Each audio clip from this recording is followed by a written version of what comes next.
पूजनीय संत समाज सोने समझे विचार करे और अपना कल्याण करे, इसी में मानव जाति के हित है।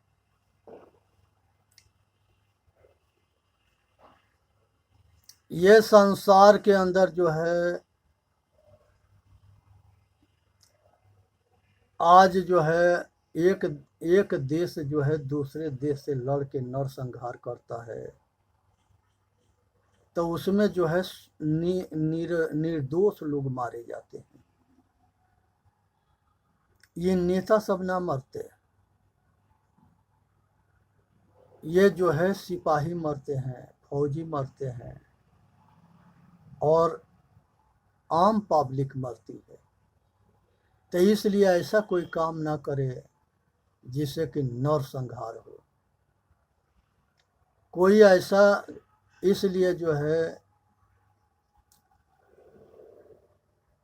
ऐसा हो के ना मरा जो बहुरी न मरना हो। सतगुरु कहते हैं कि ऐसा हो के ना मरना है कि जो है बार बार जन्म मरण होता रहे। इस दुख से मुक्त होने की जरूरत है। अढ़ाई अक्षर प्रेम के पढ़े सो पंडित हो। जो समता भाव को जान जाता है, सब में परमात्मा के देखता है, सब में अपने जैसे दुख सुख को देखता है, वो किसी के दुख ना देता है, अपने सुखी रहता है, समाज भी सुखी रहता है। तब विद्वान पंडित उसी को कहते हैं, ज्ञानी उसी को कहते हैं जो सब में चेतन आत्मा रूपी परमात्मा को देख के किसी के हित ना करे। इसलिए जो है विचार करनी है, अपना कल्याण करती है।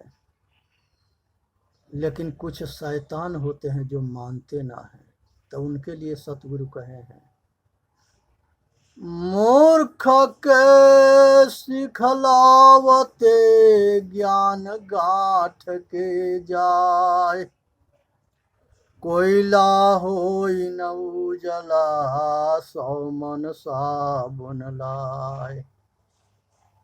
कोयला कतनो साबुन लगा दोगे तो वो सफेद ना होता होगा, इसलिए कि उसके मूल ही काला है। तो कुछ शैतान के मूल ही काला होता है, आचरणहीन होता है, ना वो बात को समझ पाता है, ना मानता है, खोपड़ी पर अहंकार होता है, ज्ञान के अहंकार होता है, बल के अहंकार होता है, विद्या के अहंकार होता है, पद प्रतिष्ठा के अहंकार होता है, मान मर्यादा के अहंकार होता है। तो ये किसी तरह के अगर अहंकार खोपड़ी पर चढ़ जाता है, वो मूर्ख ना रहता है, वो महामूर्ख होता है। इसलिए विचार करनी है, समझनी है, आया अपना कल्याण करना है, इसी से मानव जाति के हित है। मनुष्य गुलामी के जो है, एक बाहर के गुलामी होता है, एक अंदर के गुलामी होता है, और एक गुलामी जो है खुद के होता है। हम कहीं विवश लाचार होते हैं, ये खुद के गुलामी है। हमने जो है अगर अंधकार में, अंधविश्वास में, पाखंड या डंबर में फंसे हैं, ये हमारा अपना जो है विचार की गुलामी है, मन की गुलामी है। आत्मज्ञान पा करके सतगुरु के शरण में जा करके आचरणशील बन करके संसार के सारे कामना, वासना, राग, द्वेष, अंधविश्वास सबके जो है धजिया उड़ा दिए, सबको समझ करके छोड़ दिए। तो ये स्वतंत्रता है, आज़ादी है। तो यहाँ पर सतगुरु कहते हैं कि अंदर से भी आज़ाद हो जा, अब बाहर से आज़ाद हो जा।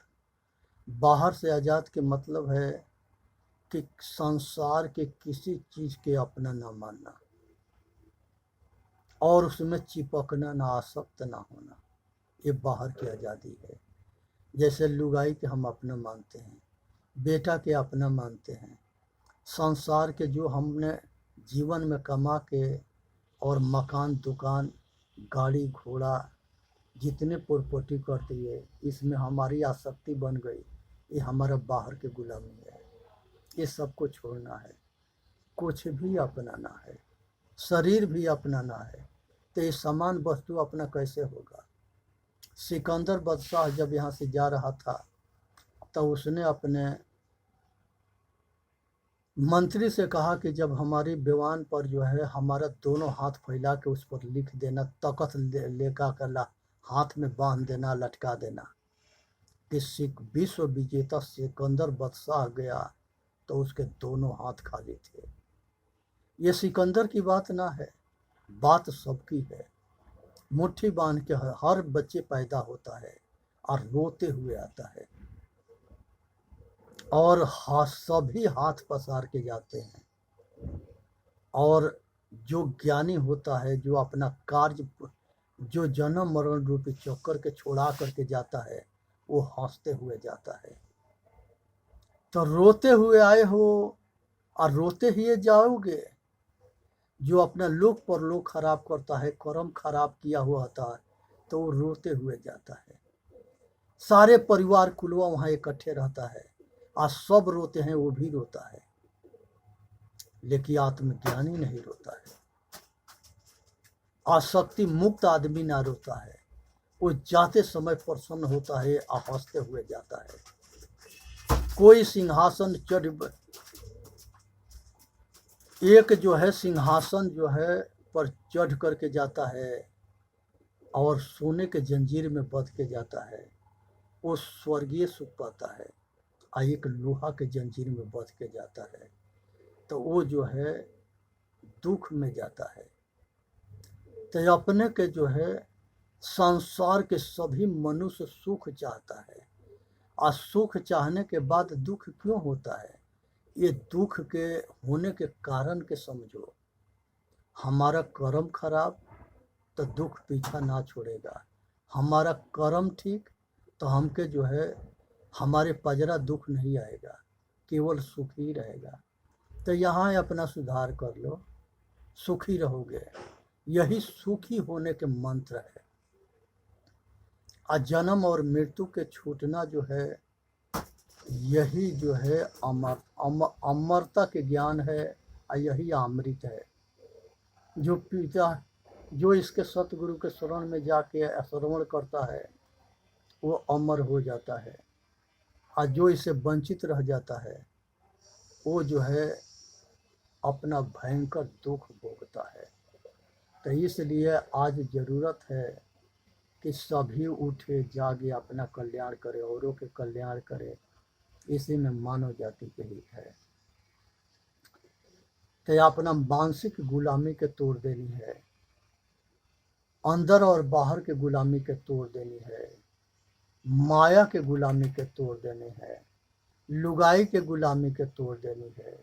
संसार में सारे आसक्ति के से छूट जाना है। संसार में भारत के गुलाम जो है, इस्लाम 750 बरस बनाया, 250 बरस अंग्रेज बनाया।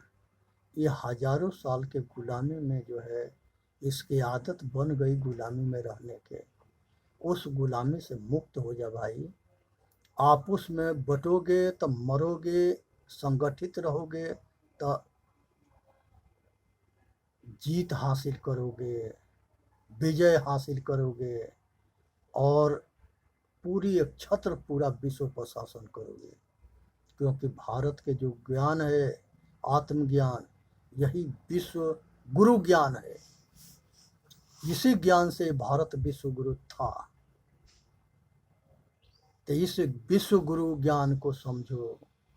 आयात्म ब्रह्मात्मा ब्रह्म है, प्रज्ञानम ब्रह्म, एक दूसरे के ज्ञान करने वाला ब्रह्म है। तत्वमसि वह तू ही है, अहम ब्रह्मास्मि वह मैं हूँ।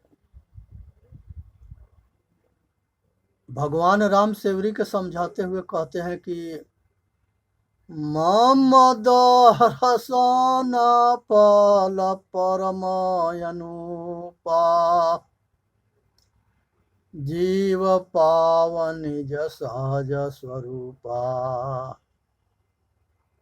हे सेवरी माता, हमारे जैसे महापुरुष अगर किसी को मिलता है, उसको आत्मज्ञान करा देता है, आत्म बल जब होता है तो वो साधन करके जन्म मरण के चक्कर से छूट जाता है।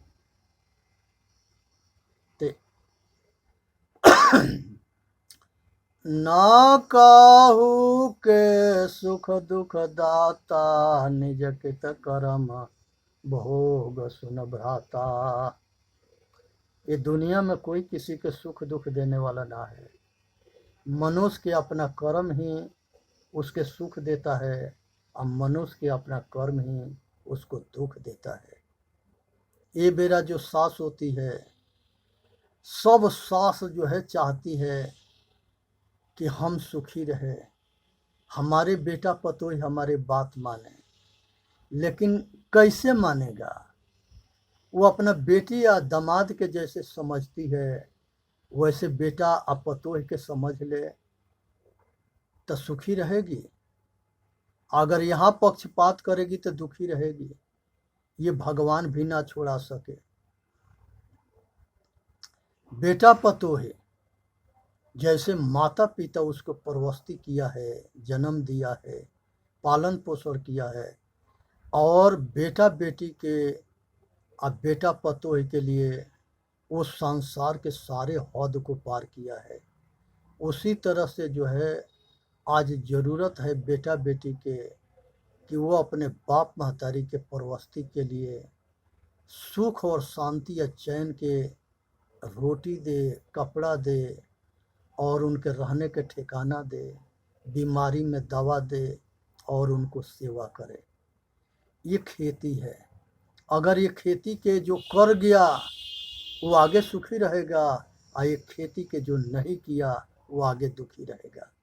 ये फॉर्मूला को समझ ले कि दुख सुख कहाँ से पैदा होता है।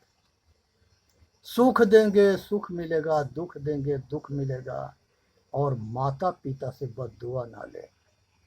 आज के बहुत ऐसे बच्चे हैं जो अपने माता पिता के अनाथालय में ले जाके डाल देते हैं। इस पर एक कहानी है। एक जो है माता पिता थे, उसके एक लड़का लड़की थे। जब लड़की जो है के शादी हुआ तो दामाद के घर में आई तो अपने सास ससुर के परेशान होकर के आई दोनों के अनाथालय में डाल दी। उधर वो लड़की के जो भाई था उसने भी जो है जब उसकी बहू आई तो वो भी इसी के जैसे वो भी थी, वो भी अपने सास ससुर दोनों के अनाथालय में डाल दी। संजोग बस नाती लड़का हुआ लड़की के, और वो जब अनाथालय में गई अपने सास ससुर के लोक मर्यादा बचाने के लिए, लियाने के लिए कि एक दिन खाती आ जाएंगे तो हमारी इज्जत प्रतिष्ठा बच जाएगी, तो वहाँ देखती है कि उसकी माँ और उसके जो है बाप वो भी वही अनाथालय में पड़े हैं। अब वो इसके होश उड़ गया तो उस अपनी माँ के गला लगाइया कहे कि बेटी तुमने जो है माता पिता तुमने हमको क्यों न बताया? कहे कि क्या बताए, तू तो खुदे अपने सास ससुर के अनाथालय में डाल रखी है। उसी तरह से तेरा भाई अगर हम तेरे माता पिता के डाल दिया है तो क्या गुनाह किया है? क्योंकि जो तू करती है तो तुमको मिलेगा, वो करता है उसके मिलेगा। हम लोग के तो एगो रोटी या कपड़ा चाहिए, हम लोग तो अनाथालय में भी सुखी हैं, लेकिन तुम्हारे दोनों के जैसे भगवान किसी के औलाद ना दे। तो हे भाई अपने कर्म को पहचानो। संसार में सभी माता पिता जब बूढ़ा होता है तब बूढ़ा होने के बाद वही फिर दोबारा नाती या नतनी बन करके आता है। बेटी दामाद की यहाँ चाहे नाती नतनी बन के आ जाए, चाहे वो परिवार में किसी के यहाँ नाती नतनी बन के आ जाए। आज जैसा वो पीछे किया है वैसे उसके संग मिलेगा। ये बात को समझो। शरीर बदलता है, चेतन वही रहता है। चेतन जैसे हम कपड़ा बदलते हैं वैसे शरीर बदलता है। हमारा बाबा या थे तो वो जब मरे तो हमारे ही परिवार में किसी न किसी रूप में आ गए। अगर हमारी नीयत सही रहेगा, हम बच्चों में भी परमात्मा देख करके आप व्यवहार करेंगे तो हमसे गलती ना होगा। जवानी में अगर हमको होश रहेगा, अगर हम बेहोश नहीं होंगे तो हमसे गलती ना होगा। इसलिए जो है बाल्य अवस्था हो, कुमार अवस्था हो, जवानी अवस्था हो या बुढ़ापा अवस्था हो, सब में भगवान समझ करके अगर सेवा करोगे तो सुखी रहोगे। और सबके अंदर अनदेखी किया तो दुख पीछा ना छोड़ेगा। दो भाई होते हैं और दोनों के दो लड़के होते हैं। बड़ा भाई जो है एक गन्ना लेकर के खेत से आ रहा था और छोटे भाई के लड़का दाहिने साइड में था और बाएं साइड में वो बड़ा भाई के लड़का था। तो दाहिने हाथ में गन्ना के दो टुकड़ा किया तो दाहिने हाथ में जड़ था, अब पुलैन जो है बायां हाथ में था। उसने अपने हाथ दोनों ओर बदल दिया।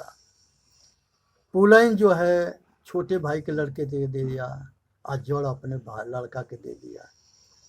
छोटे के बहू छत के ऊपर से एक करिश्मा और नेत जो के खामियां जो है बड़े भसुर को देख रही थी।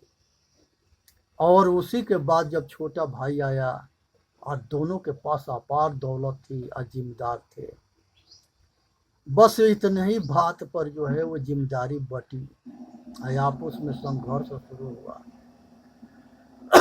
और दोनों जो है एक दूसरे के जान के दुश्मन बन गए।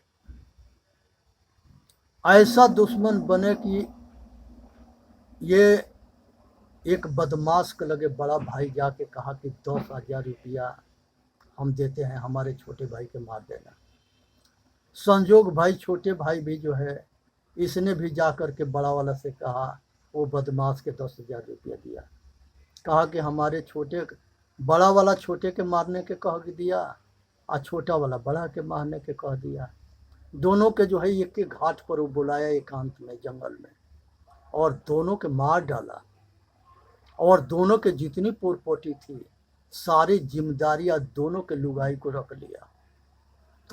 कहा कि मूर्खन के लगे अगर धन होगा तो चलहाक खाने बिना ना मरेगा।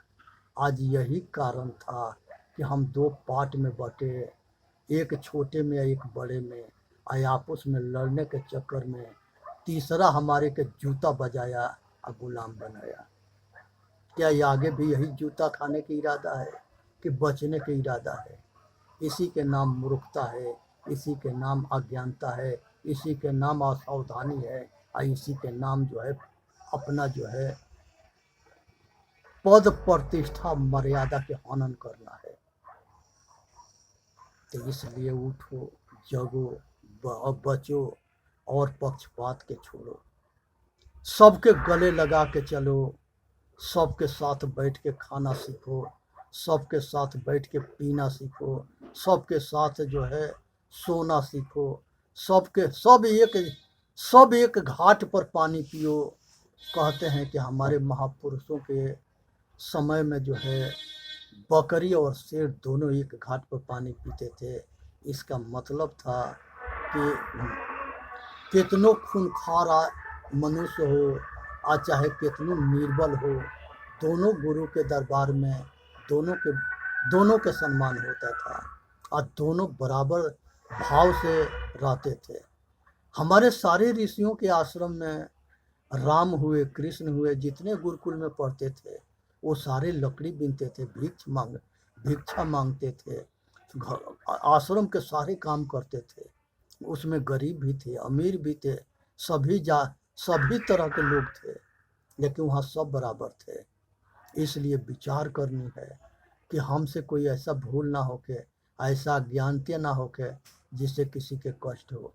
अपने तन मन वचन और कर्म पर हमेशा सावधानी बरतो।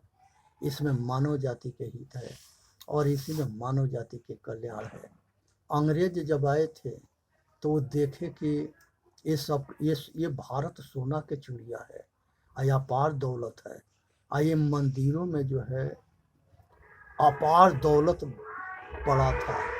तो जहाँ पर अगर गुड़ रहेगा वहाँ चिमटा चिमटी लगेंगे।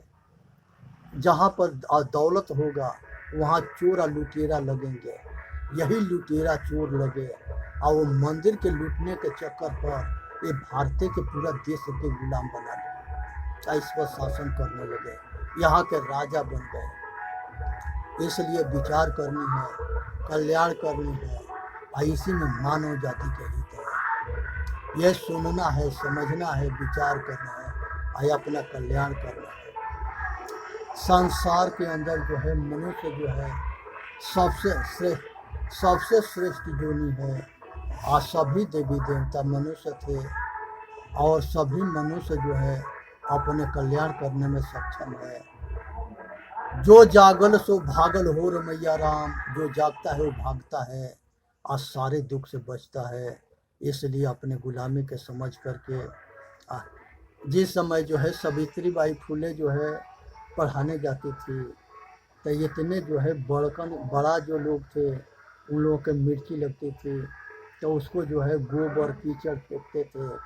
तो वो स्कूल में जा कर के अपना साड़ी बदल करके और सबको पढ़ाती थी जो छोटे कहलाने वाले थे। तो सावित्री बाई फुले और फुले ज्योति बाबा फुले ये सब जो है समाज के लिए बहुत संघर्ष किए। अम्बेडकर जी बहुत संघर्ष किए, सतगुरु कबीर साहब किए, रविदास जी किए और नानक जी किए। हमारे सभी महापुरुष बहुत कठिन परिस्थिति से समाज के जागरूकता के काम करते रहे और सबके विरोध लोग किए। ये विरोधी हमेशा होते हैं और इस विरोधी से घबरानी ना है और हमेशा जो है अटल हो करके काम करना है। इसी में मानव जाति के हित है। तो इसलिए सुननी है, समझनी है, विचार करनी है और अपना कल्याण करना है। ये संसार में जितने मोटे काम करने वाले थे उसको जो है छोटे बना दिए गए और जितने जो है शासन करते थे, पढ़ते पढ़ाते थे और जो चतुर वर्ग थे ये सब अपने आप को बड़े मान लिए। लेकिन सब में ऐसे होते हैं, अज्ञानी और मूर्ख सभी में हुए हैं, व्यापारी सब में हुए हैं, शासक सब में हुए हैं, पढ़ना पढ़ाने में सब में हुए हैं और सेवा करने वाले भी सब में हुए हैं। इसलिए यहाँ बटो मत, एक रहो। जन्मजात से कोई छोटा ना होता है। इसलिए जो है सभी की ज़रूरत है, सबकी ज़रूरत है। गोविंद राष्ट्रपति थे, जगन्नाथपुरी मंदिर में उनको जाने ना दिया गया था। ये द्रौपदी मुर्मू है, ये भी राष्ट्रपति है, इनको भी मंदिर में नहीं जाने दिया जाता, अभी नहीं जाने दिया जाता है। एक मंत्री बहुत हैं जो मंदिर में जाते हैं। ये पंडितन की इतनी दबंगई है या ज़बरदस्ती है कि आज भी बड़े बड़े आदमी के मंदिर में ना घुसने देते, क्योंकि वो लुटेरा है, लूट के माल रखा है। आज डरता है कि कोई ये माल किसी और के हाथे ना लग जाए। तो ये लुटेरों से सावधान रहनी है और उसके पीछे ये धंधाबाज हैं सब। और यही धंधाबाज जो है भारत के विपक्ष में विदेशियों के साथ मिल करके गद्दारी किए थे। आज अंधविश्वास के देन है कि ये भारत गुलाम हुआ, ये पाखंडियन के देन है कि भारत गुलाम हुआ। ये पाखंडी आज भी जो है ये जो है समाज के अहित में काम करने के लिए तैयार हैं सब। तो ये सबसे बचनी है और अपना कल्याण करना है। इसलिए सावधान रहे और विचार करे और अपना कल्याण करे। इसी में मानव जाति के हित है। संसार के अंदर जो है मुर्दा के पूजना छोड़ दो, जिंदा के पूजा करो। मरे हुए लोग के जो है श्राद्ध में दान पुण्य करना छोड़ दो, जिंदा के दान पुण्य करो। ये जो एक सतगुरु कबीर साहब की कहानी है कि रामानंद जो है अपने पूर्वजों के श्राद्ध देने के लिए, खीर बनाने के लिए सतगुरु कबीर साहब के भेजे दूध लाने के लिए। तो एक मरी हुई गाय थी, उसी के पास घास रख करके आज सतगुरु कबीर साहब बैठे थे। इधर जो है 12 बज गया, कबीर साहब दूध लेके ना आए।